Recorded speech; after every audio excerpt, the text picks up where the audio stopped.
Jujutsu Kaisen is not playing around, and not only is the show in its entirety not playing around, Sukuna is also clearly not playing around. I'm not sure if our boy Yuji is just playing dumb in order to kind of manipulate this spirit inside his head, but by the looks of the grin at the end of the episode, it looks like maybe he doesn't have the ability to regain control. It's either that, or he's keeping him in his body up until the point that he gets out so he doesn't have to traverse this horror landfill. I'm not sure, but right now, I mean, the fact that this is a two-parter, it's not looking good, and I love that uncertainty about this anime. By introducing us to a situation after having last week's cliffhanger saying that someone was going to die, it's definitely an unnerving episode, and you don't know who's going to live and who's going to die. Hell, we still don't know. I mean, we've already seen some death in this episode, and it was quite brutal, to be honest. Honestly, it was so brutal, I'm not going to show any imagery of it in fear of YouTube here, for obvious reasons.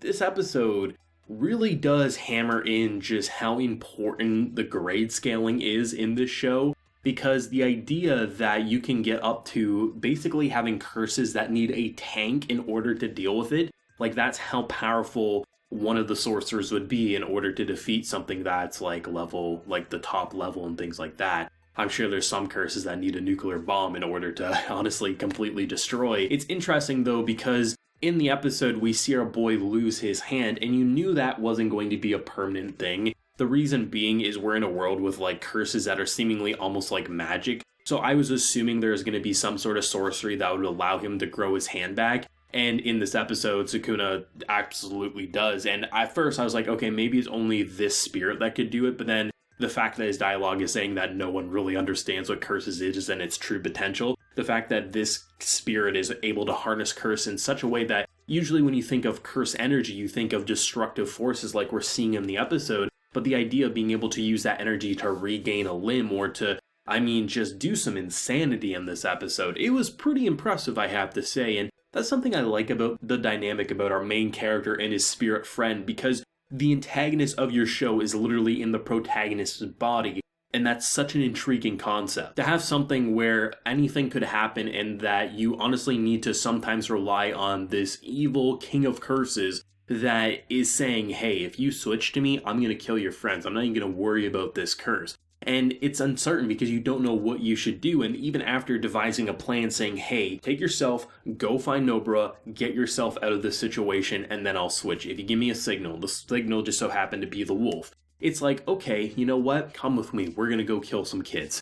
That was both hilarious and terrifying. To see something that was so destructive and grotesque, it made us feel uneasy, not knowing what was going to happen, and then you switch over to his alternative personality and makes it into a comedic situation, and I'm like, Jujutsu Kaisen, you're second to none in terms of your unique flavor that you're going for right now. I love that it's able to take something that's so unworldly, something so monstrous. The curses and the designs, how they use a 2D image to make it almost feel 3D, but also just blend in so awkwardly is so amazing. I usually like 3D monsters in a normal environment because it makes them look unworldly as if they don't belong. But what Studio Mappa did, I have to commend because the idea of the bold strokes to really make them pop out and how they feel like they belong in a different anime. So it makes it feel like you understand why characters are shitting their pantses when looking at certain creatures. And this one was most definitely my favorite one that we've seen so far. I love the just bulging eyes and the lunatic. It almost feels like if this wasn't a curse that loved to toy with people,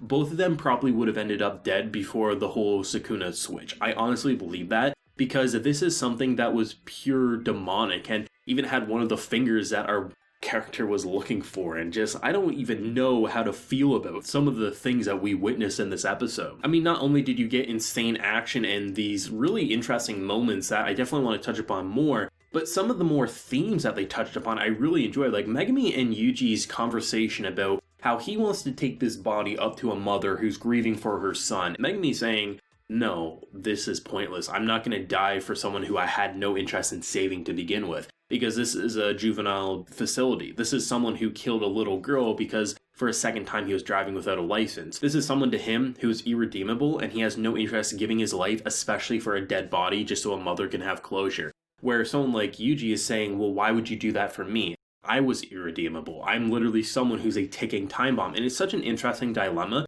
because you can see both sides. You can see where our main character is coming from, saying like he wants to give that closure. Even if he did these horrible things, even if he was a bad person, at the end of the day, the mother clearly wasn't. She may have made mistakes, or maybe she made no mistakes, and it was his own shortcomings that led to such a horrible action taking place. But you can also see where Megumi's coming from, because for him, this was a weird circumstance that he didn't know, would this be a great asset, or would this be the greatest curse that their department would ever have? So it's like they're both technically right and wrong, and you can't really put your focus on either one saying they're 100% in the right, because honestly, if the roles were reversed and you were in either one of these characters' positions, I feel like you'd mostly say the same thing. And that's what really makes the writing of the show so compelling, is that characters aren't this copy and paste, do no wrong. They're morally questionable at times, because you do look at Megumi's actions saying that's not really a great thing to say, but at the same time I can't say I would say any different put in his situation. And I love that they're not afraid to make you question the character's actions across the entire board.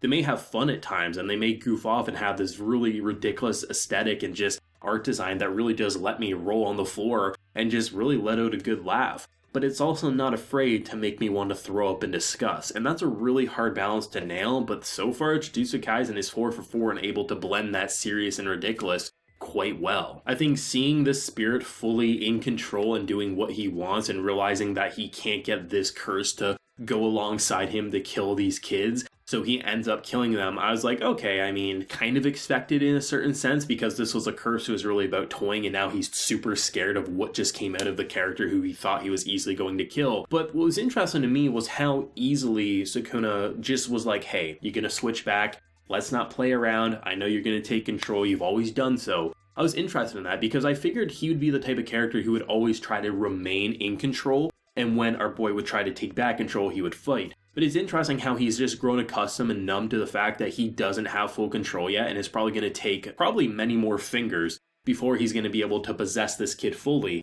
But then when you see that grin and how happy he is to know that he's not coming out, even if it's a fluke, it's something that you can really see why this is the king of curses, and why he's so feared, and why so many characters wanted to kill him, and why Satoru was like, really like, yeah, I'm gonna kill you 100%, but if you can help us, I'll keep you alive a little bit longer. It was just such a compelling episode that had me really questioning what character was going to die. And even if they don't fully commit to killing one of these three, I would be okay with it, because goddamn, I just want to see these three survive. But honestly, it feels like, can they? Who knows? Very much put each of them in situations where they easily could die. And with that cliffhanger of last week, it really did make you buy into anyone could. So when you saw that arm get cut off, I was like, oh man, he just lost a hand. Even if he can regrow it, are they committing to killing him? Or how could they, right? I mean, he has an evil king of cursed spirit in his body. There's no way he's going to let him die. And then you hear him say, yeah, it doesn't matter if your body dies. I have plenty other fingers and things out there. And I'm like, oh my god,